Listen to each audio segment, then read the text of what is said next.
Good afternoon and welcome to the San Mateo Arboretum Society Sunday Seminar. Today's topic, why you want to add a camellia plant to your landscape, presented by Jean Fleet. Unfortunately, Meg Milani, who was scheduled to speak with Jean, is ill and was not able to make it.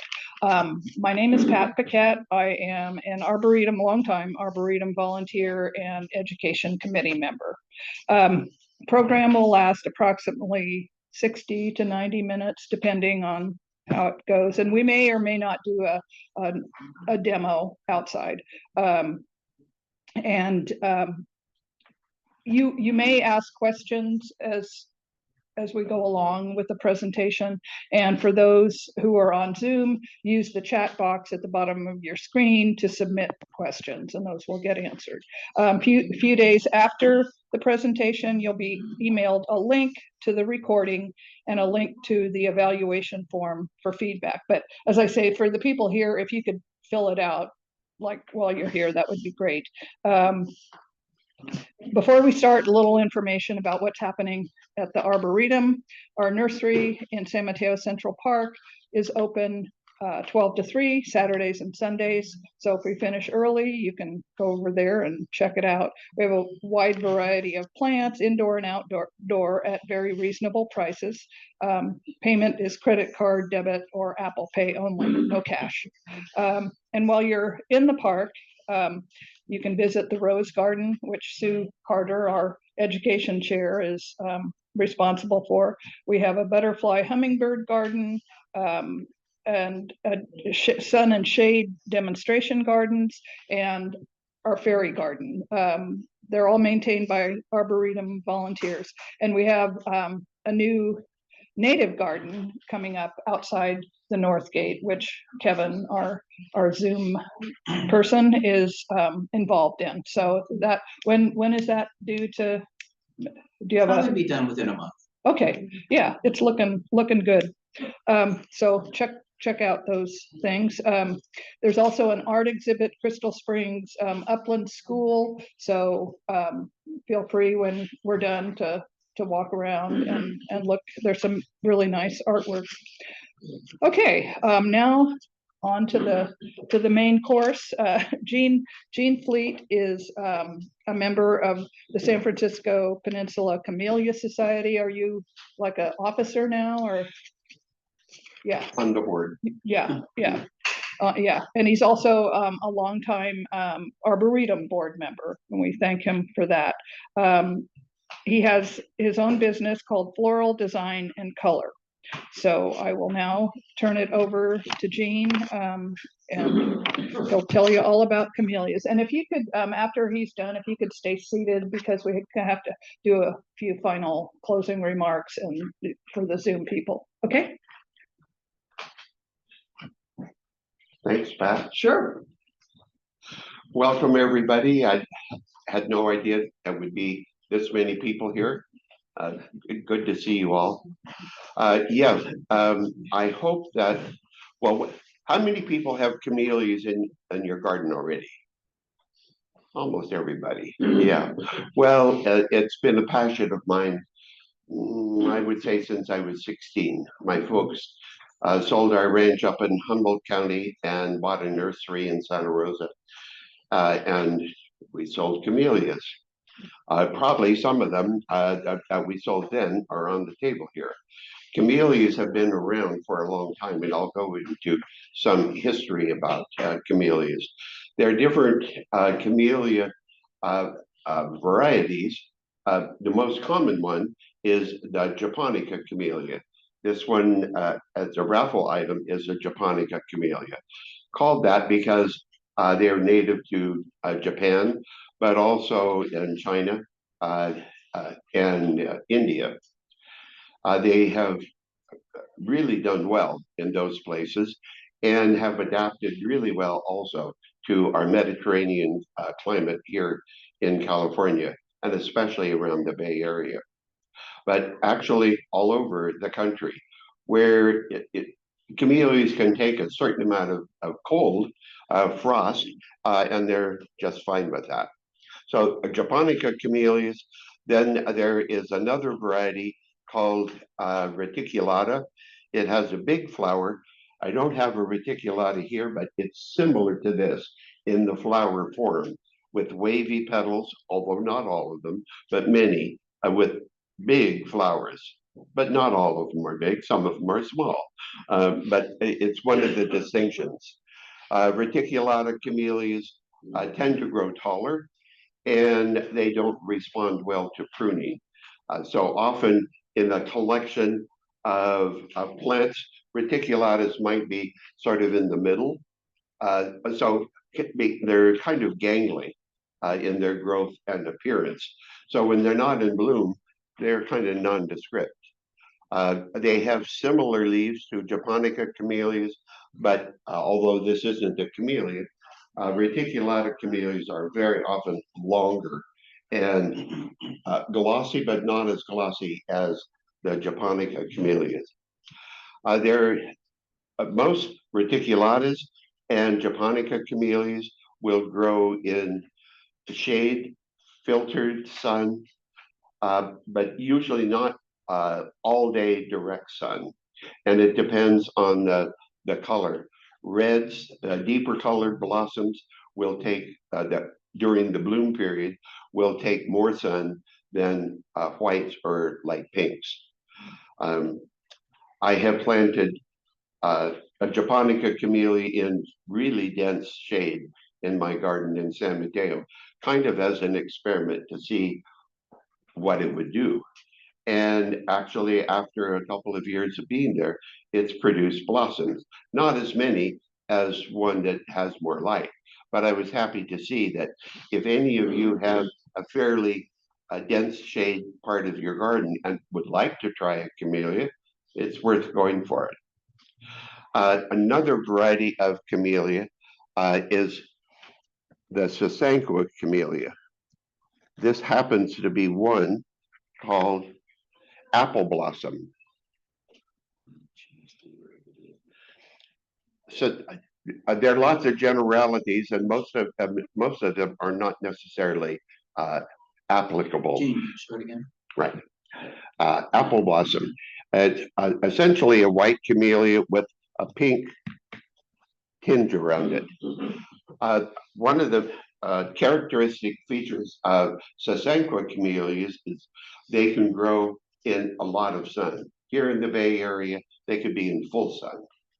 And most of them have a fragrance like new mown hay. So it's not really a sweet fragrance, but a fragrance. Most Japonica camellias don't have a fragrance. However, and in my haste to cut flowers, I forgot at a client's garden in Belmont to cut one that's called high fragrance.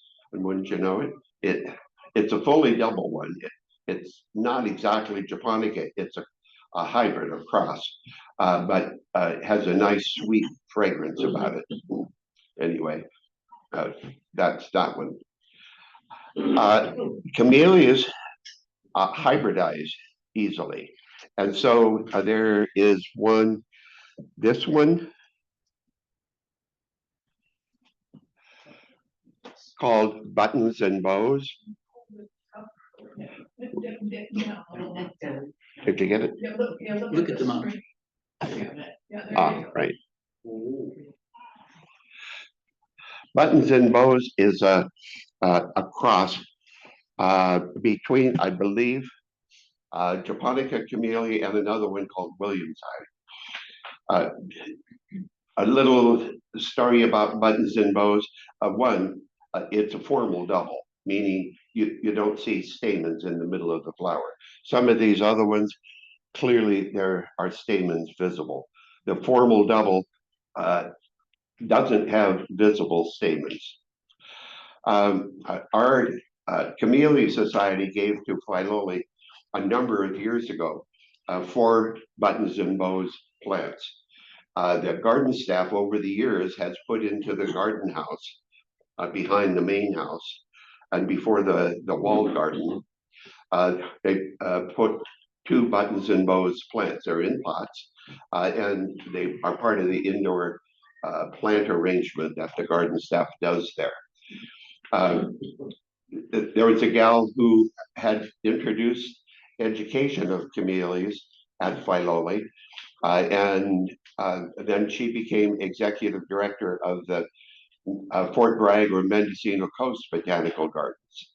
And so when she came down to give a presentation to our group, we gave her 2 buttons and bows to take up there, and they're still there. Anyway, little history about that. Camellias are really essentially easy to grow in their native region of Japan and China and India. They tend to grow on a slope, so the drainage is good. And upper canopy of evergreens that then drop their leaves, decompose, and provide top mulch and fertilizer as it decomposes. Camellias are essentially shallow-rooted plants. They don't have a deep, long taproot like most trees do, but their root system spreads. And so the food that they're are going to benefit from can be organic material that decomposes, such as in that high canopy of forest that drops its leaves to the dust, and then that decomposes and feeds the camellias. Drainage is really important.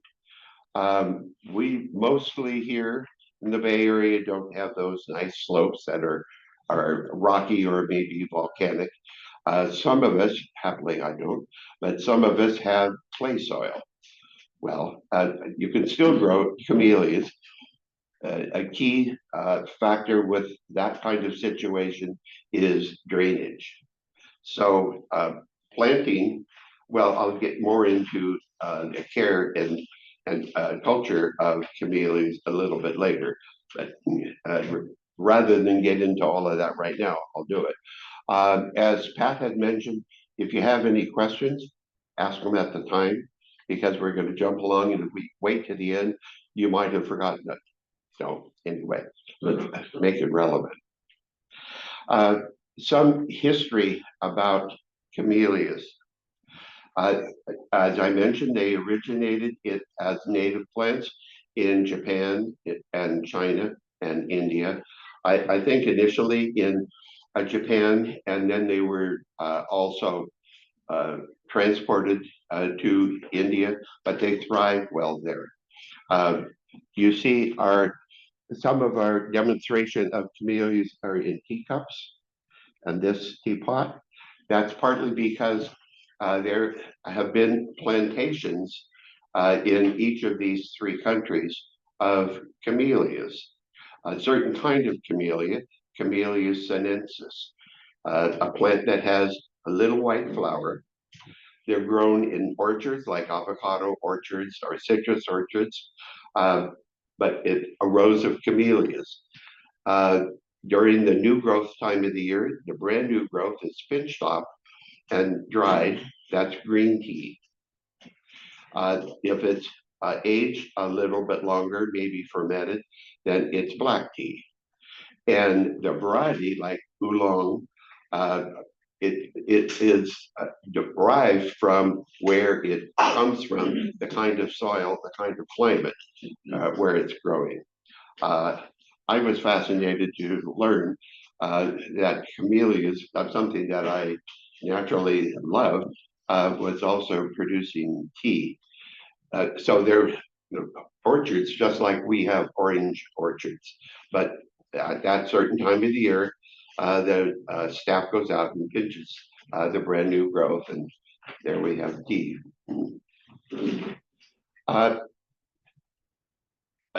Tea from Asia was imported to England. That was an important thing. They through whether it was Marco Polo or I forget exactly who had taken this Asian beverage to England, and it was well received. So as part of commerce, it was sent to England and other parts of the world, to France and eventually to California. There is a certain kind of camellia, the Japonica camellia. The first one, called Alba plena, a pure white one, formal double, was the first one to be sent to England. In Asia, the merchants really didn't want to send the tea camellia, the sinensis camellia. So the word for the beverage and for the flower is cha. And so they sent the flowering camellia to England instead of the tea camellia because they wanted to keep the commerce going. In England, they were first grown in greenhouses. Then they were shipped to Portugal, which is more of a Mediterranean climate, and so they thrived well there. And then eventually to the west or east coast of this country, and in around gold rush time to California. Oddly enough, up the Sacramento River to Sacramento, where that's I think it's a city flower. It's certainly widely known in Sacramento, and now all over. And wouldn't you know it, as with different kinds of dogs and cats, there's a Camellia Association. And just as dogs have a dog show where they're judged, or in 4-H, I had a pig that was entered into a contest and became a grand champion. Camellia flowers can be judged, and there's a whole little training program that some people go through for judging camellias.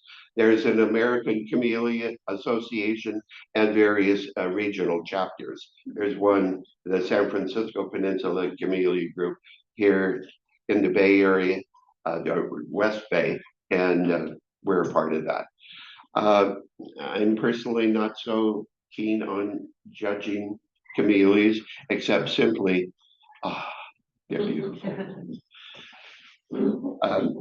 The judging, people, they could be into that. That's just fine with me.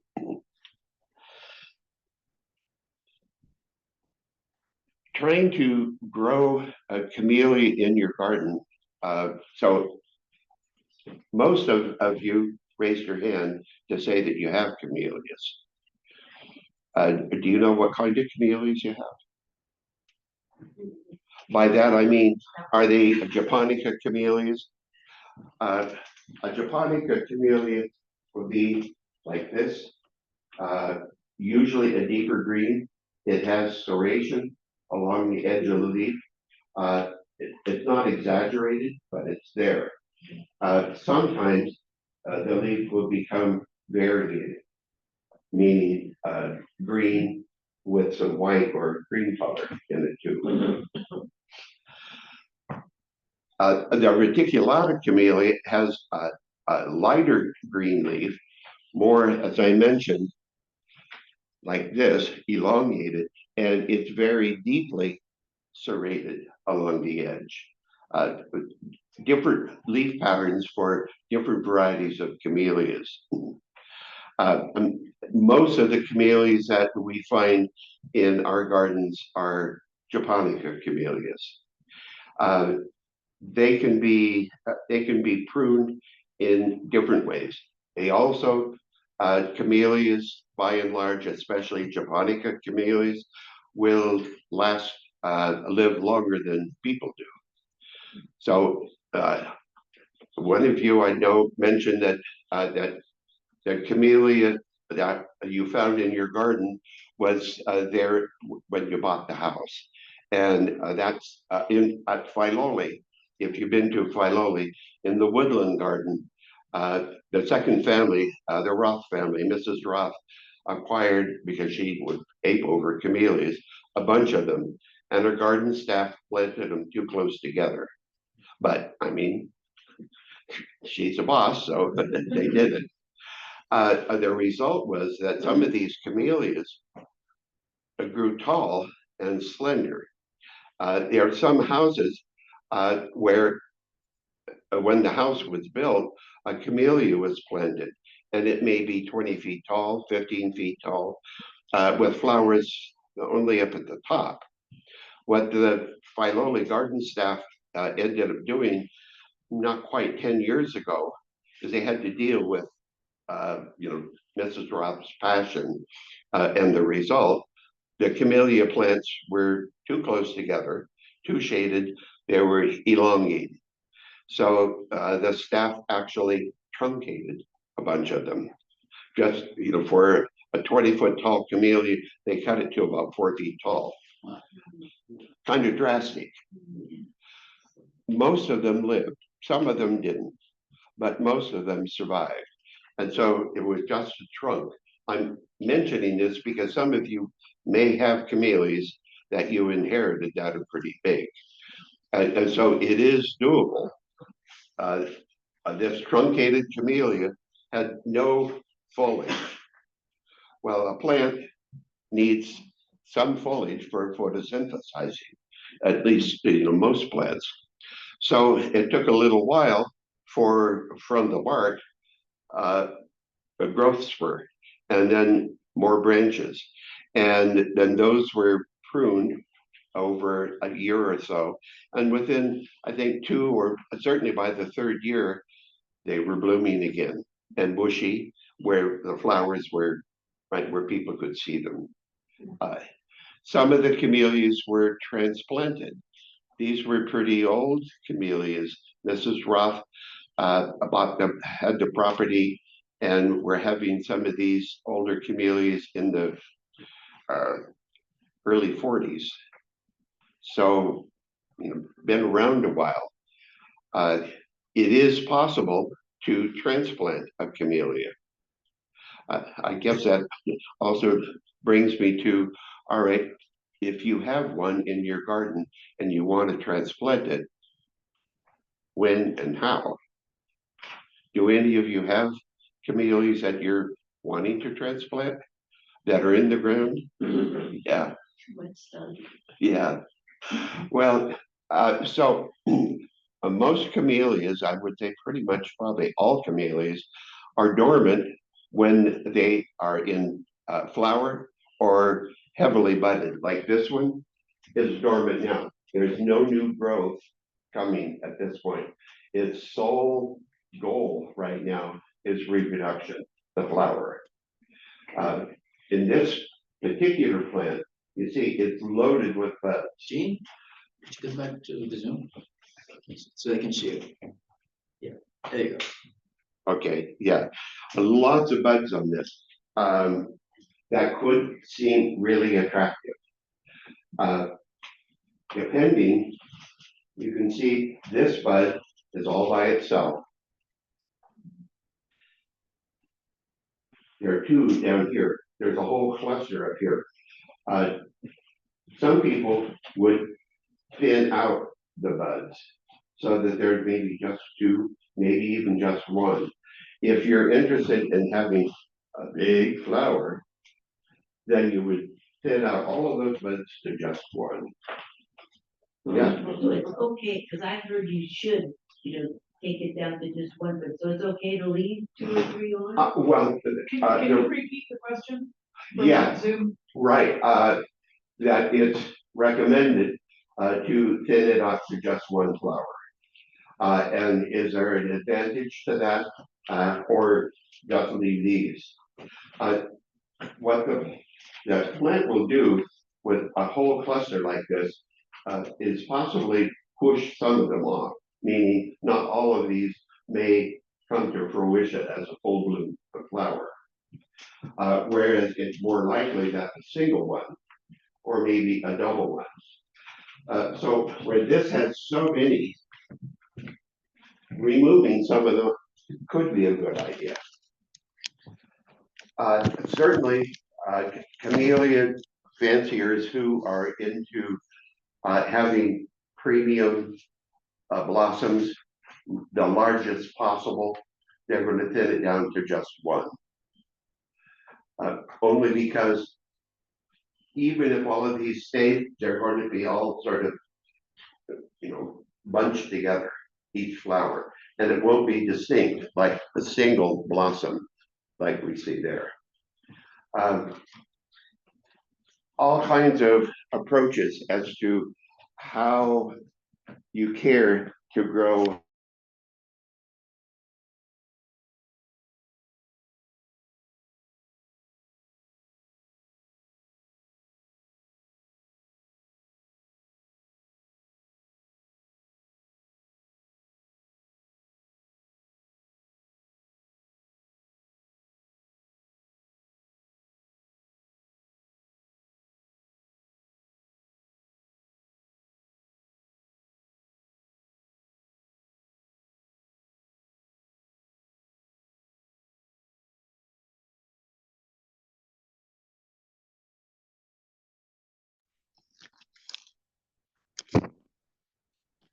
right. Yeah. So it really depends on what you want to do. I think an early stage, like with this one, coming out with so many, uh, if this were in my garden and it develops a big cluster of buds, probably I would thin it down to maybe just 3 instead of so many. I don't really care if it's a great big blossom or a small blossom. I just like it as a flower and as a plant. Yeah. So while we're on topic of pruning some of these buds, so like at least with my azaleas, as soon as they're done with their blossom, I'll prune them so that next year I get more. Is there a similar effect with camellias? I don't think there is. Yeah, right. The question is, if you prune a camellia, will it necessarily the next year form more flowers, right? Yeah, so more specifically, flowers after they're done blooming, I'll cut them off, deadhead them, Uh-huh. so that the following year I get more blooms. But I do that with my azaleas, not necessarily my camellia. Yeah. I think both would apply, both azaleas and camellias. Pruning with, as I mentioned, when camellias are in bud and in bloom, and it's true with azaleas too, they're essentially dormant. They're not putting out new growth. So once it's done blooming, and even with japonicas, there are some japonicas that bloom in June, May. Some of them that don't that bloom earlier, even in November, December.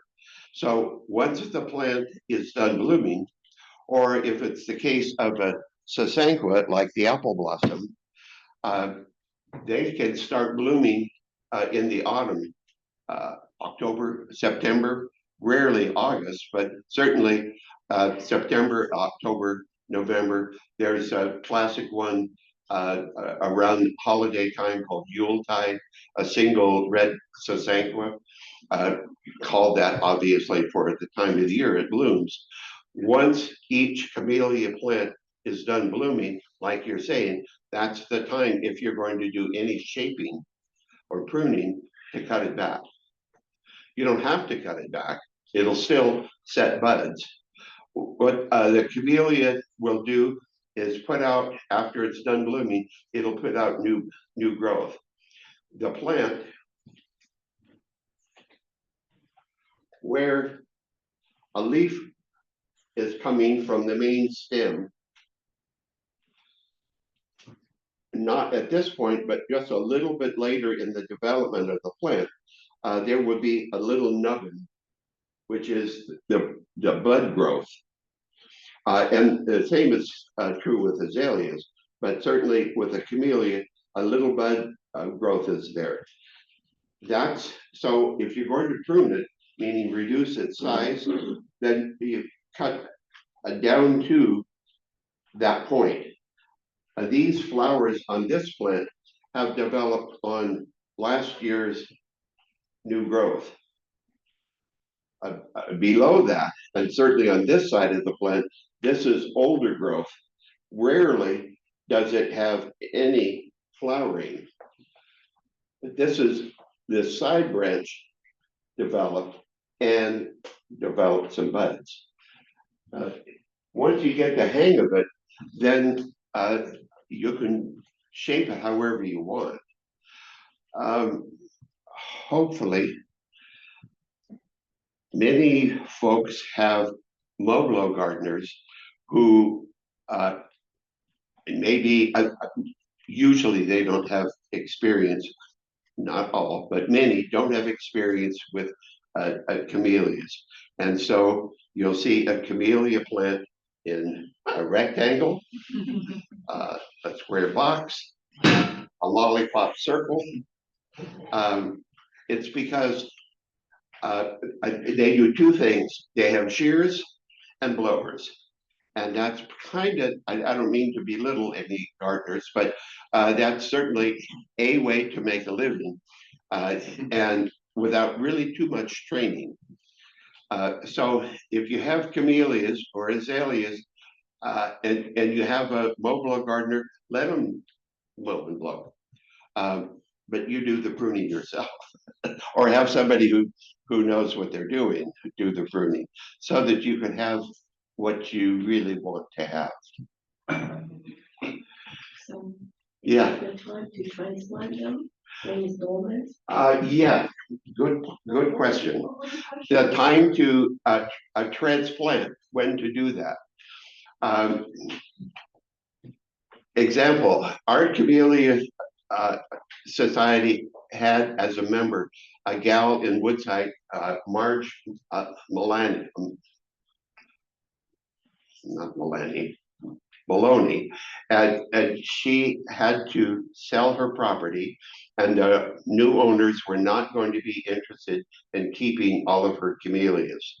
So through donations, and I forget exactly how because it was before I was a member, $100,000 was raised, and equipment came in and dug up most all of her camellias.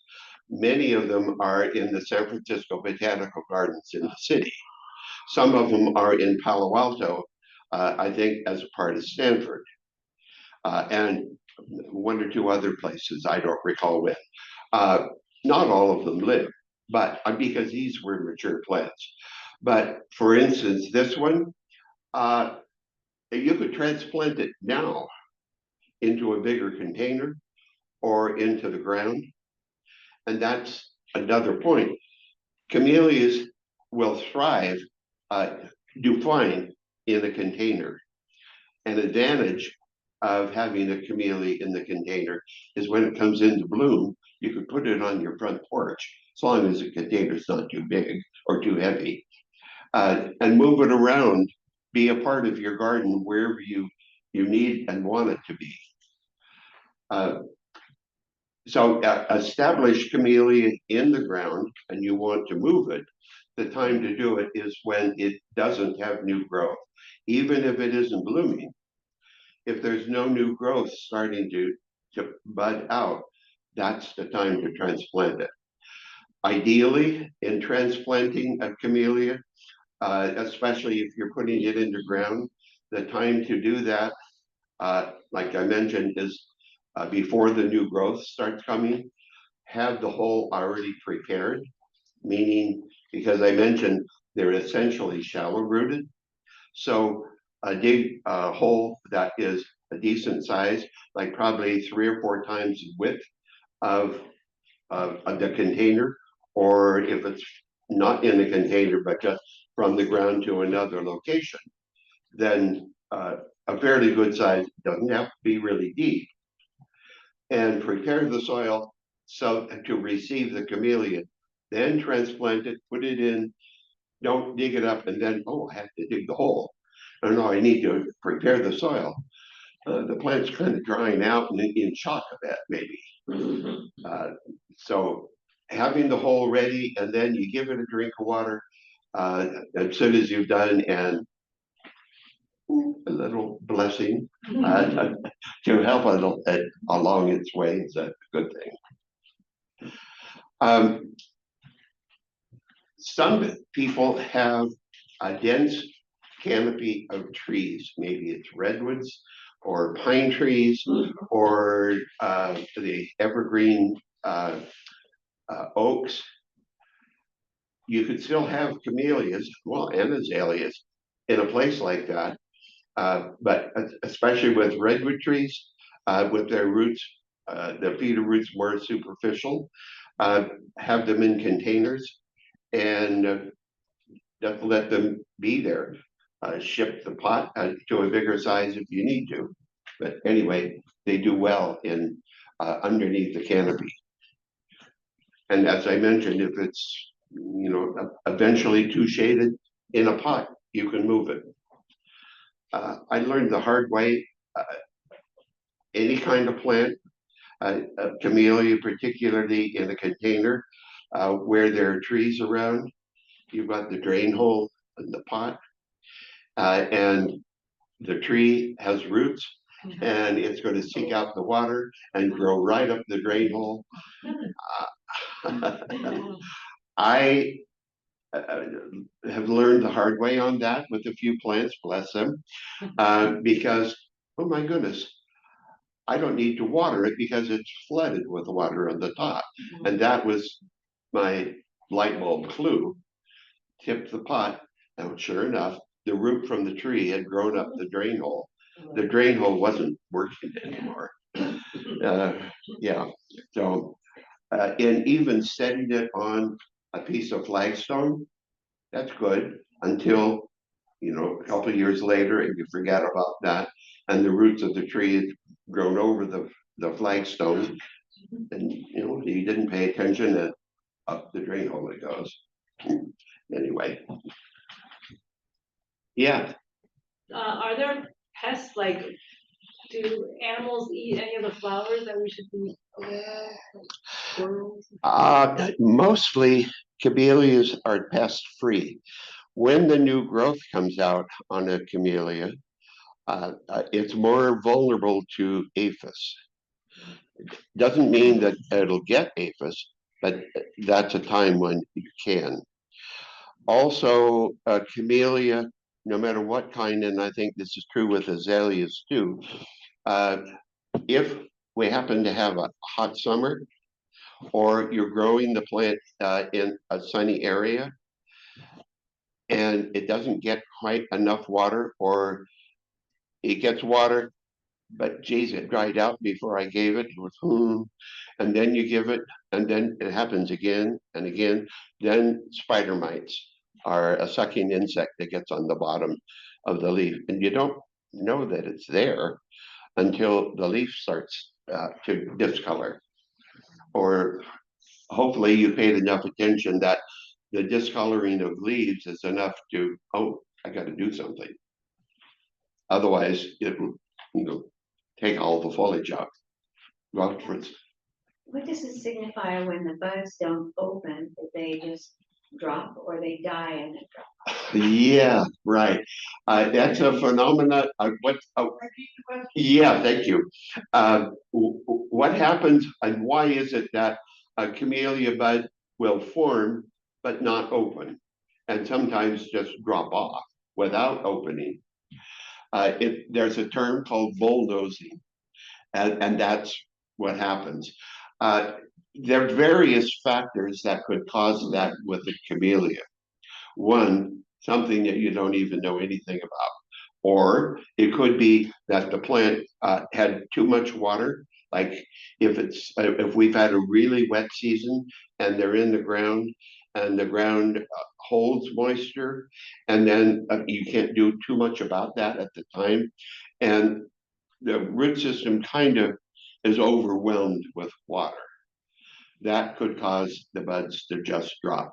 Sometimes, as with a cluster like the one in the can here, if there are too many buds, some of them may just simply fall off and leave the stronger buds to be there.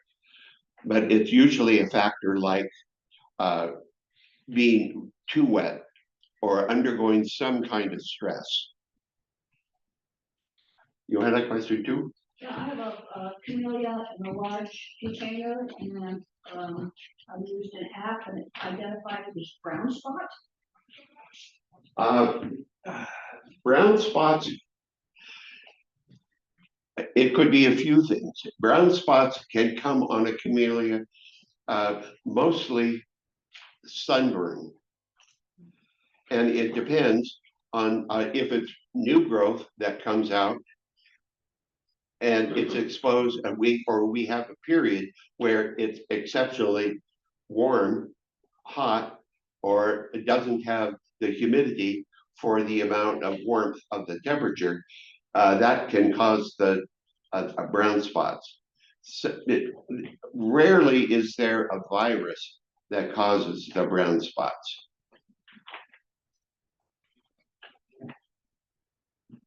We have a Zoom question. What's a good sized pot for a camellia? It depends on what you're starting with. If we're starting with a camellia in the gallon can like this raffled camellia, the next size I would say is probably a 10 or a 12-inch pot. If it's a 5-gallon camellia and it seems to have a pretty full root system, then you could put it in probably even an 18-inch pot. You can put, if you happen to have grandma's prize pot and you want to use it, and the camellia is what you want to put in it, that's just fine. Make sure there's adequate drainage, meaning if it's an extra big pot, put lava rock down in the bottom so that it can drain well. Mix lava rock with the soil so that that part drains well. Don't water it too much, because if all of that soil in extra big pot is wet, you're going to be risking rotting the roots. So yeah, it's a variable answer depending on what the question is. Yeah.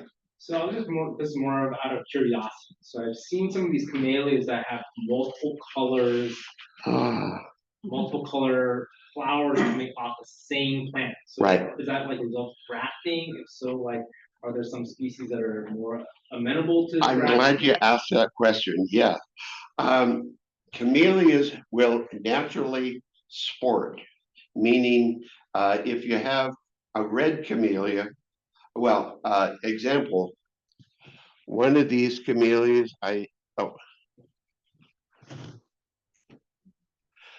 this is a camellia called elegans. Elegans is an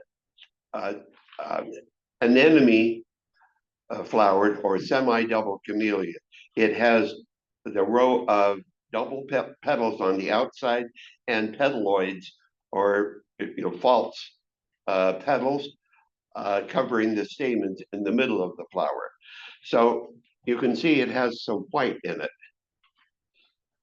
Okay, what ended up happening is that on one of the elegans, japonica camellia, there was a sport or a branch that was pure white.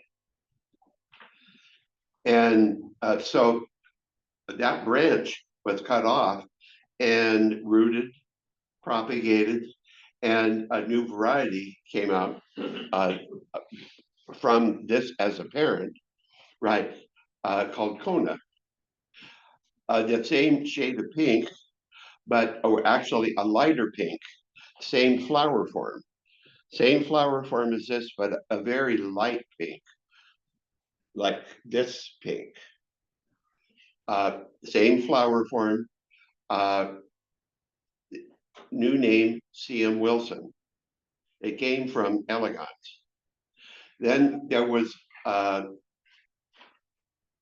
fully double light pink, not white, but light pink. And Kona, right to the second, I'm forgetting the name of that, but it's all to say that camellias can sport. So if you have a camellia and it does that, you can cut the branch off, especially if you bought it as elegans, say, that light pink. You can develop another camellia, or maybe somebody has already. But there are some camellias, example, outside the garden house at Filoli, on the east side towards the back of the gift shop, is a camellia that is pink and white. And some of the flowers are all pink, some of them are a kind of a reddish color, and some of them are all white. And that's just natural. It's a natural occurring. So because it's random all over, then you know that's its nature. But if you have just one branch that is different, that's a sport, a mutation, in other words. And then you can propagate that sport branch. I guess. Yeah.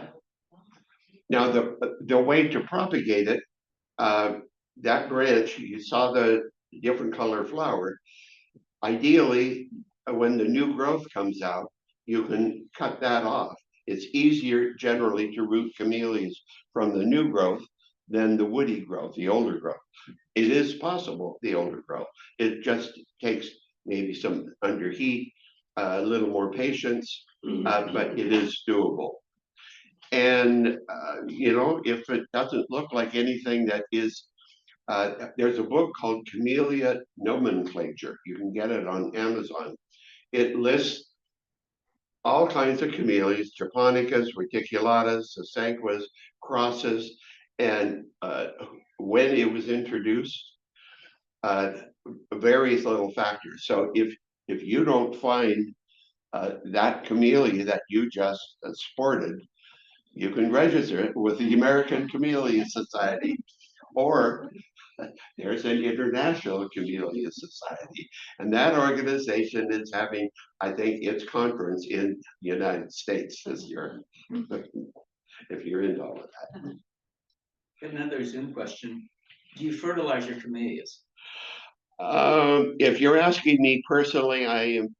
Well, I will just honestly say that I don't with any regularity. However, if you're going to fertilize, then and you're going to plant a new camellia, say this raffle plant, and you're going to transplant it, organic material versus chemical fertilizers, the plant knows phosphoric acid. The plant itself doesn't care whether it's bone meal or if it's phosphoric acid chemically manufactured. It goes for the fertilizer. Now, what it does to the environment or the soil, that's another factor. So it's one of the choices we make towards organic, whatever, gardening, veggies, flowers, and how we relate to the earth. But as for the plant, it just gets that. So the time to fertilize, once the new growth begins, and if you have a late blooming japonica camellia that doesn't bloom until May, you may have brand new growth and the plant is still blooming. Most earlier blooming camellias, sasanquas, the autumn blooming ones, or japonicas or reticulatas, the time when the new growth is starting, it's essentially done blooming, that's the time to fertilize, meaning with phosphoric acid, which stimulates the root growth, some nitrogen that supports new growth. And actually, if you are going to fertilize a camellia that is well established, then you could, and it's already put out new growth, but you're wanting to encourage the buds, then eliminate or greatly reduce the nitrogen component that puts out new growth on the plant, whatever it is, and just have phosphoric acid and potash. Commercially, there's a fertilizer called Bloom that has no nitrogen for the growth, but the root promotion and blossom promotion. Another Zoom question. What are your thoughts on worm castings every so often? Worm casting? Yes. Oh, I think it's a good idea. Yeah, I mean, if these are folks who were growing worms, because people do that, grow worms in bins, and then depending on where they're situated, they may sell these worms to anglers, to fisher people, and it's a good business. Or you can buy worms, I think probably on Amazon, to enrich your soil. And I mean, if you've ever seen, especially after a heavy rain, and then we have a dry out spell, you see these worm castings right on top of the soil. The worms, when it gets really wet, they rise to the upper crust of soil, and they, they're eating, so they cast out the worm castings. You could just buy it too. Say that again? You could just buy the worm castings. Oh, Instead of yeah, buying you worms. can, but you could also farm your own with a bed with earthworms. Well, one of my gardening clients in Belmont, we have probably 6 or 8 raised beds, boxes, with a mixture of soil. That depends on what I'm going to grow in there. I may mix sand as well. But if one particular, it's all organic and organic material, if one happens to have a lot of worms, I'll move them over to one of the other boxes that seems to have fewer. And don't say multiply. Right. Yeah. Does it help to put your coffee grounds around your camellias? Does it? It doesn't hurt. The advantage of coffee grounds is that a good thing to put around your plants. Coffee grounds, as they are introduced to the garden, one, if they're on the top, they serve as a mulch. In the summertime, that helps to keep moisture in. They're going to, decompose, so that's going to be organic material. The other part is it's acidic, and so for acid-loving plants like camellias, azaleas, rhododendrons, ferns, yeah, they're going to benefit from that additional acid. What's the easiest way to propagate camellias? I tried to take cuttings from the new growth and it just won't root. Well, Repeat the question. yeah, what's the easiest way to propagate camellias? I haven't tried it personally myself, so I'm not speaking from experience. But as I mentioned earlier, if you take the new growth, take bottom leaves off and put it in something like perlite, which these blossoms are sitting in, or vermiculite. Perlite is volcanic. It will be 100% wet, but it won't be too wet, because as long as that, you don't just keep it topped up all the time.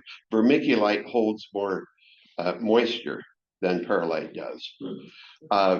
That is, and if you're monitoring it, some people believe in root tone.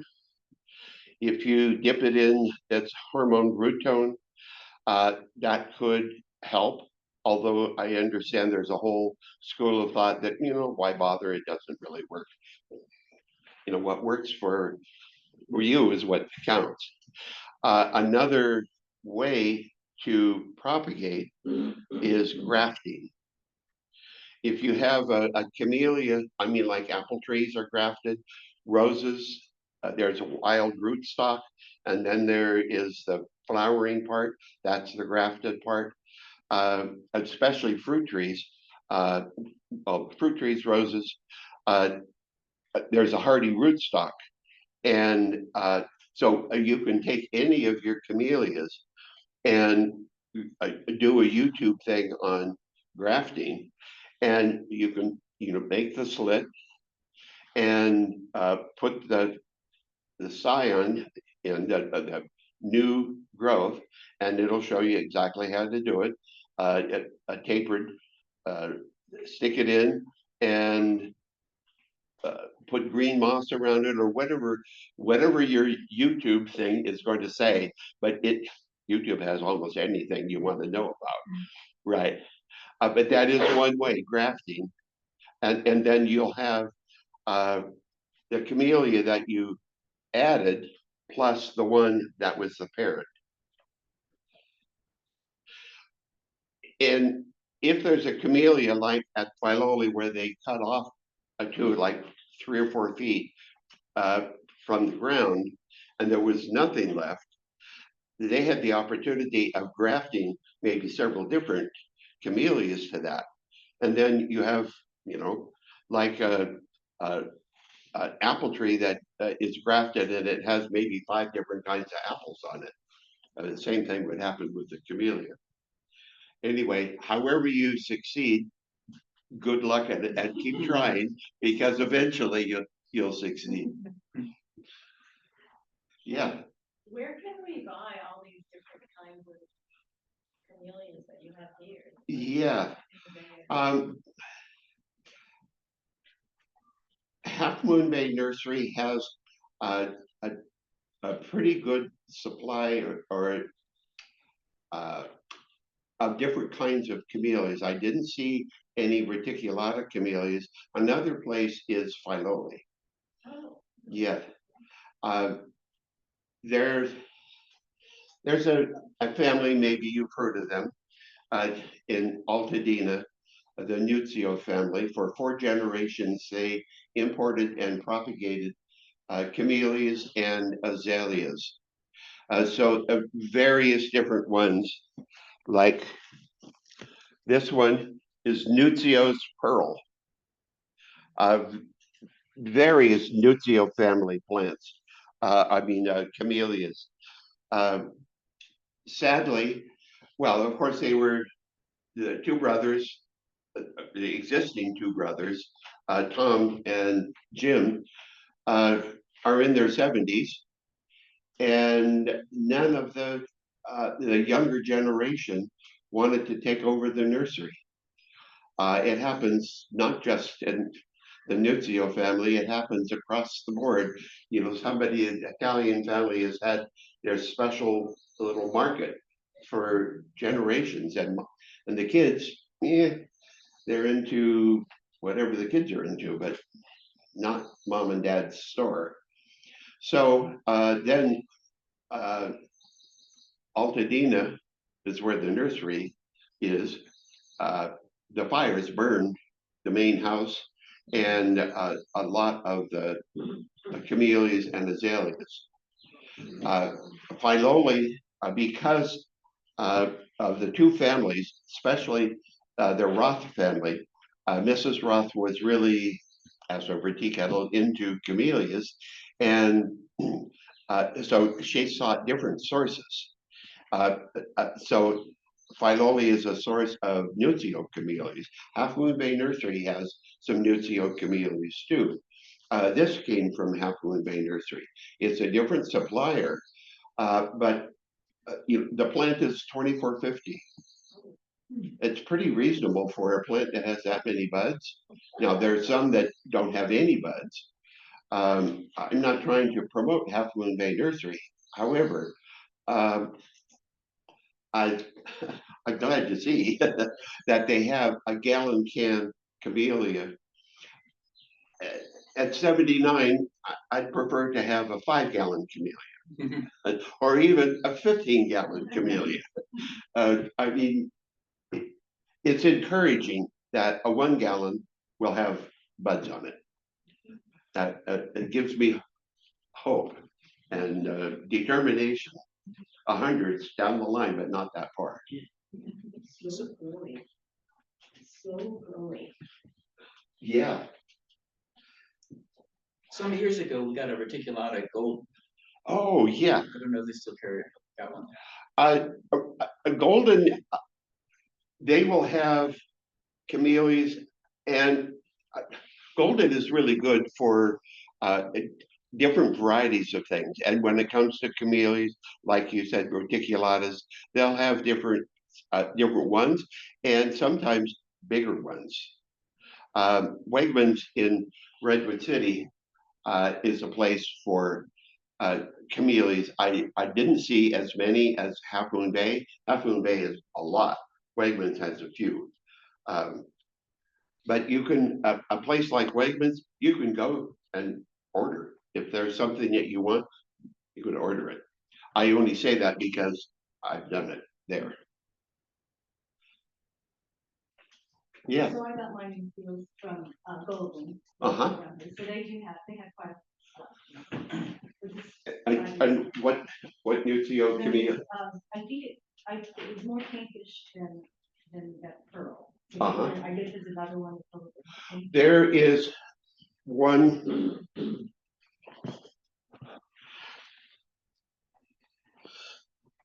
This camellia is a formal double, meaning we don't see any stamens.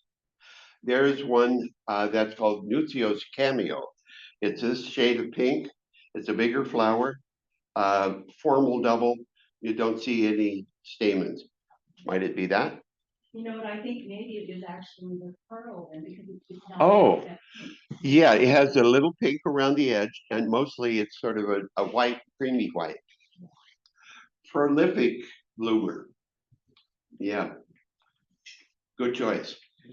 The one thing about Nutio's pearl, because of the amount of white in it, if you have it in a sunny area, it can burn. Right.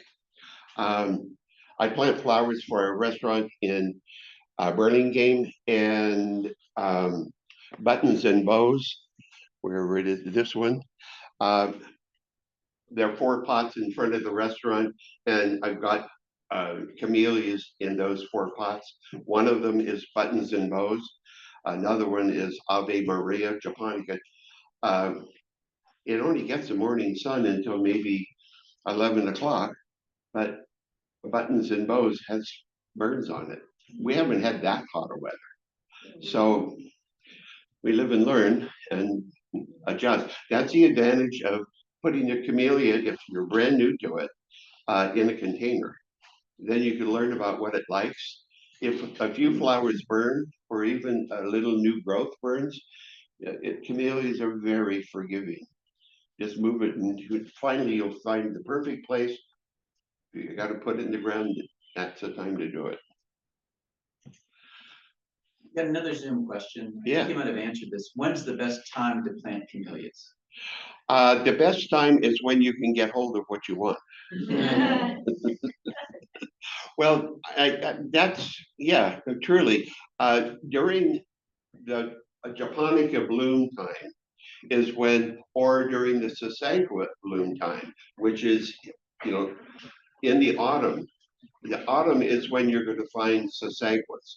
If you have an exposure that is sunnier, then, and you're looking for Sasanqua camellias, autumn is the time to do that. You'll be able to find a plant in a 5-gallon can. It'll have buds on it already, and you're ready to go. If you wait until springtime to get a Sasanqua, you may not be able to. Japonicas, you can get them now. Lots of places have them, and reticulatas. Earlier, I know, for instance, Half Moon Bay Nursery, they had hardly anything in the way of Japonica camellias. And I think the same is true with Philoli. So it's a seasonal thing. That's another Zoom. Are all camellias slow growing? I would say no.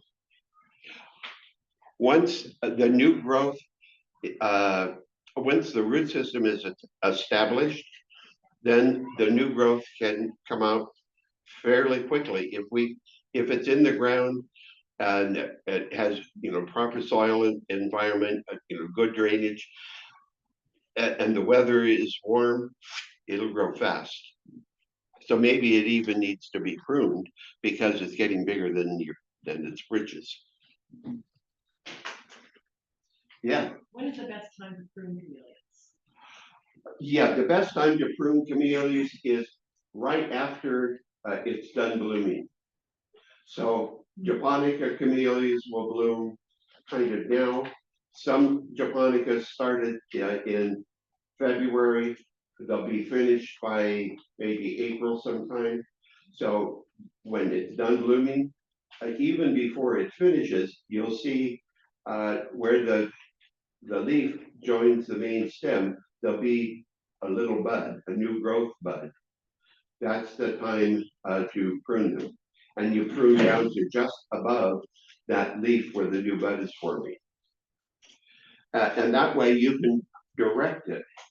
I keep on bringing up Filoli, but there's an intersection between the main pathway when you come from the gift shop to the sunken garden. If you turn left, then you're going towards the walled garden, and on the right-hand side is the garden house. Well, there's an intersection, a T across pathway, and there's a Camellia Pink Perfection that is on the left-hand side.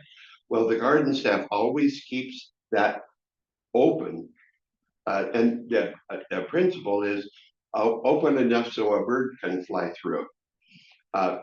But in that situation, it's done so that traffic, whoever's walking one way or the other, can see whoever's coming, rather than a dense mash and you collide into each other. It's especially if you've inherited or unfortunate enough to have a mobile gardener who has already lollipopped your camellias or boxed them or rectangled them. And you like the guy, he's really good, except that you can come after and thin the camellias out. Because what happens is that all of that growth just, the new growth is on the outside, so inside there's dead stuff. And you can open it up. It'll be happier for the plant. And even if the mobile guy doesn't do it. Have you done any like soil composition, like custom soil compositions with some of these aggregates like Kanama and like pumice or like perlite to help with different aspects of your tree or your camellia in this particular case? Like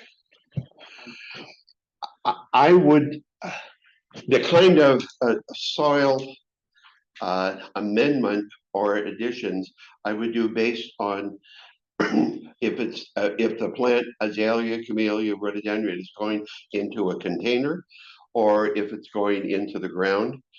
If it's going into the ground, camellias will grow in, well, for instance, San Mateo, the western, certainly the part between El Camino and Humboldt, San Mateo, those used to be agricultural and floricultural properties. The soil is wonderful stuff. It's a little bit heavy, Half-Moon Bay. The soil is wonderful, but I mean, it holds moisture. So amending it, and if you have a drainage problem, meaning if there's a slope and at the bottom of that is where you want to plant something, then amending the soil, even with a camellia or azalea or rhodie, put some drain rock down in the bottom of the hole, and if necessary, a little trench to carry the excess water when we have those heavy rains away from the root ball. And then mix your good soil, native soil. It could be a perlite or a vermiculite, or a lava rock is really good, rather than a drain rock, because drain rock is solid rock, whereas lava rock is porous with air. And that's really ideal. And then, if necessary, raise it above that. If the plane is the level of the table, raise the plant up, meaning you've got a mound of soil so that you for sure have good drainage. The one drawback, of course, is that that's really exposed on the top, so it's good to have mulch there. And to just be aware when you're watering, the top part's going to dry up faster than down below. How are we doing? I tend to run off at the mouth. We're done, I think done on Zoom. Anybody have more? Nothing else. I was thinking, since we're done a little bit early, that maybe if there's some people that wanted to stay and you could just do a quick like pruning thing. Sure. Yeah, if there's anybody that's interested. Does anybody have any additional questions? Or any other questions about anything that I didn't cover? Just that you notice I kind of bounce around.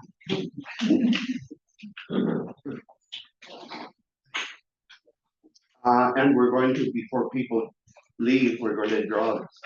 Yeah, oh yeah, that's right. We should do that. Pat, do you want to wrap up the Zoom?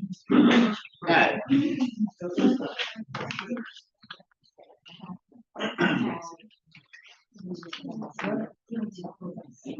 Pat, do you want to wrap up the Zoom first? Yeah. I just, Yeah. no, fine. Trying to get. Oh, yeah, Trying to good get luck. through the maze here. Okay, thank you, Jean, for a great presentation, and hopefully it's inspired people to plant new camellias or figure out how to take care of the ones they have. Next month, we have our April seminar is a field trip to Mission Farm in Woodside to learn about a working regenerative farm. At this point, the class is filled, but we do have a waiting list. So if you're interested, you can sign up on the waiting list. And on March 14th, there's going to be a fairy garden workshop here at the Arboretum. And you can, if you're interested, you can sign up online. The cost is $20 per garden. If you are interested, oh, our aunt is back. In becoming a member, we have a membership application, so you can actually sign up online.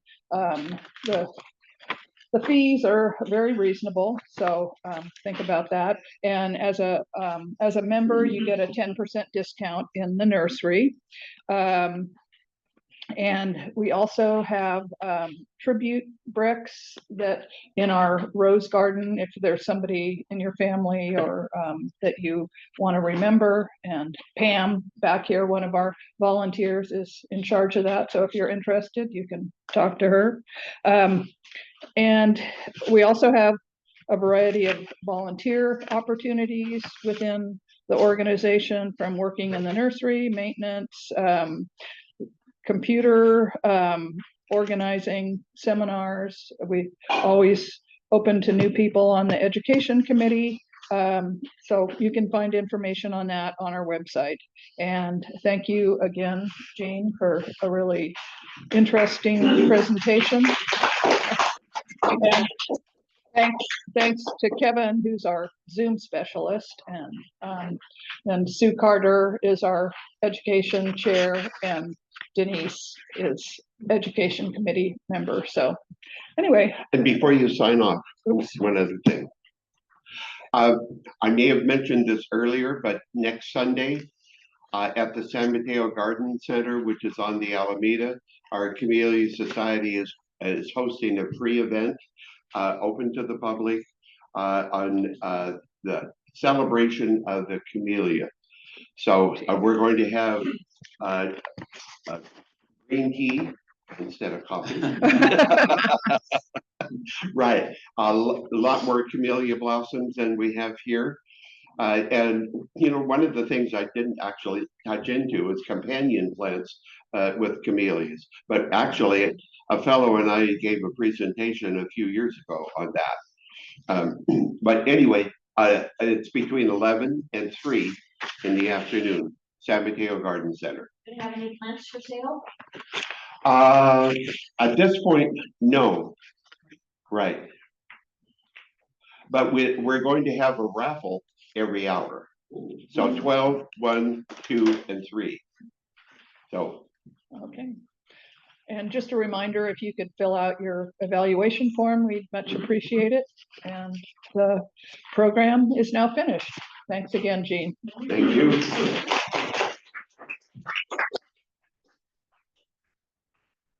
Okay, so we gotta do the raffle. I'll let Jean get a ticket. Don't peek. No.